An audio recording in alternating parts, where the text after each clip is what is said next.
समय की बात है। एक बहुत गरीब इंसान रहता था जिसका नाम था राधेलाल।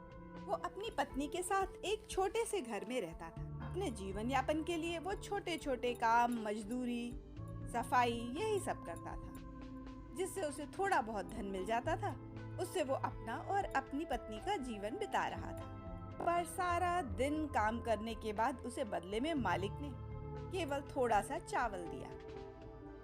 चावल हाथ लगा और राधेलाल अपने घर पहुंचा।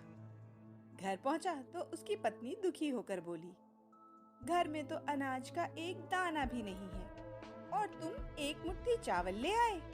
भला इससे हम दोनों अपना पेट कैसे भर सकते हैं।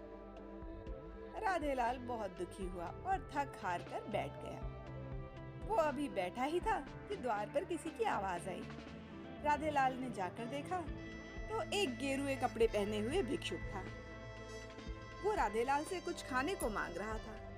राधेलाल पूरी तरह धर्म संकट में पड़ गया। अब वो उस थोड़े से चावल में अपनी पत्नी का पेट भरे, अपना पेट भरे या इस भिक्षुक को दे। लेकिन सामने वाले भिक्षुक को वो लौटाना नहीं चाहता था, क्योंकि द्वार पे आए व्यक्ति को बिना कुछ दिए कैसे जाने दे सकता था।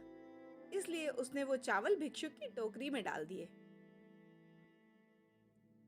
राधेलाल की पत्नी अंदर काम कर रही थी। जैसे ही वो काम करके बाहर आई तो राधेलाल ने उसे चावल वाली बात बता दी। इस बात को सुनते ही राधेलाल की पत्नी को बहुत गुस्सा आया। तभी राधेलाल ने बताया कि चावल के बदले में वो भिक्षुक उसे एक कैसरोल दे गया है और उसने कहा है कि अब खाना इसी में बनाना। राधेलाल की पत्नी गुस्से में बोली, इसमें क्या बनाऊं, पानी उबालूं या हवा? घर में कुछ भी नहीं है, कुछ अनाज हो तब तो उसे मैं पकाऊंगी, और जो दाना था वो तो आपने दान कर दिया।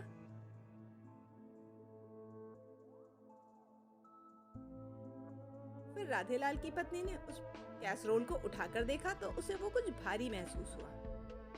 फिर उसने पतीले को खोलकर देखा और देखा तो वो चौंक गई, क्योंकि उसमें उन दोनों के लिए पका हुआ ताजा स्वादिष्ट भोजन रखा था। राधेलाल की पत्नी के चेहरे पर मुस्कान आ गई। उसने कहा, दरअसल किसी ने दया करके उसे ये भोजन दे दिया होगा।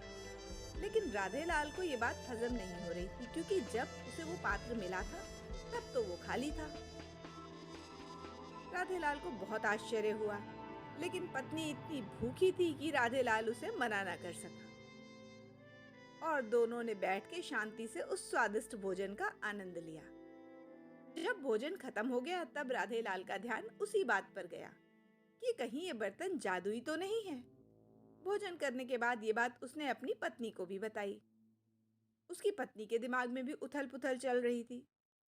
वो अपने को रोक नहीं पाई। उसने कहा, अगर ऐसा है तो हम इसे फिर से आजमा कर देखते हैं। उसने उस कैसरोल को साफ किया, फिर से बंद किया और अपने इच्छा अनुसार खाने के भोजन का नाम लिया। तभी दोनों ने फिर से उस कैसरोल को खोला तो उन्हें बड़ा आश्चर्य हुआ।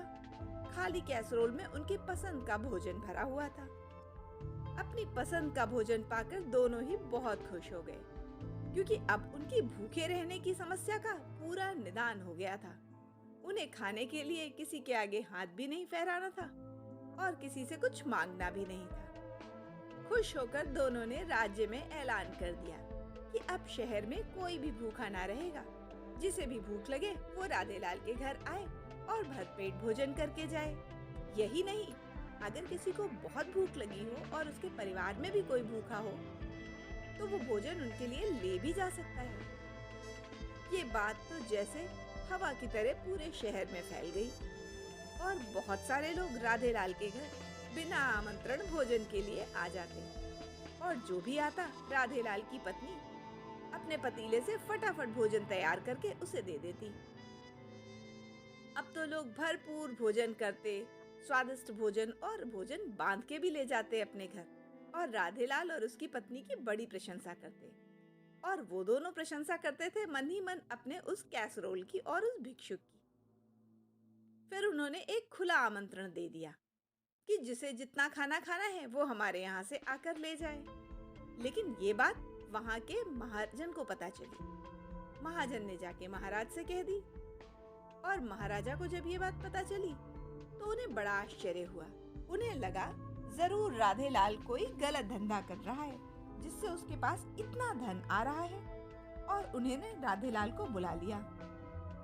राजा ने गुस्से से उससे पूछा कि तुम्हारे पास इतना धन कहाँ से आता है कि तुम सभी भूखों का पेट भर पाते हो? तो राधे लाल ने उन्हें सारी बात कह सुनाई। सारी बात सुनकर राजा के मन में लालच आ गया। उन्होंने राधे लाल को हुक्म दिया, वो जादुई कैसरोल हमारे दरबार में हाजिर किया जाए। राधे लाल वो कैसरोल लेकर राजा के पास पहुंचा। लेकिन राजा के मन में लालच आ गई थी, इसलिए उन्होंने जैसे ही उस कैसरोल को आदेश दिया भोजन निकालने का, उसमें से कुछ भी ना निकला, जिससे राजा को बड़ा आश्चर्य हुआ। उन्हें लगा जरूर ये राधे लाल झूठ बोल रहा है। उन्होंने राधे लाल को जेल में बंद करवा दिया और उस कैसरोल को नदी में फेंकने का आदेश दे दिया। लेकिन जैसे ही राजा ने कैसरोल को नदी में फेंका, आश्चर्यजनक रूप से उस नदी का पानी बढ़ने लगा और इतना पानी बढ़ गया कि नगर में बाढ़ जैसी समस्या हो गई। और तो और राजा का महल भी डूबने लगा।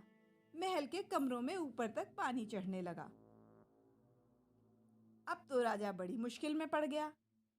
तो राजा के कुल पुरोहित ने उन्हें कहा, महाराज, आपने जरूर किसी बेगुनाह के साथ कोई अत्याचार किया है, तभी ये दैवीय आपदा आपके देश में आई है।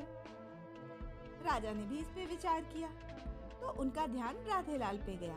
उन्हें लगा जरूर राधे लाल सच बोल रहा होगा। उन्होंने राधे लाल को बुलाया और उससे सारी बातें फिर से पूछी।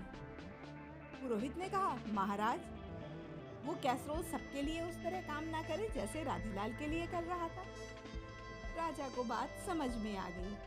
उन्होंने राधे लाल को फ्री कर दिया और उससे कहा, तुम निर्दोष हो, तुम्हें बेगुनाह मैंने दंड दिया, इसलिए अब से।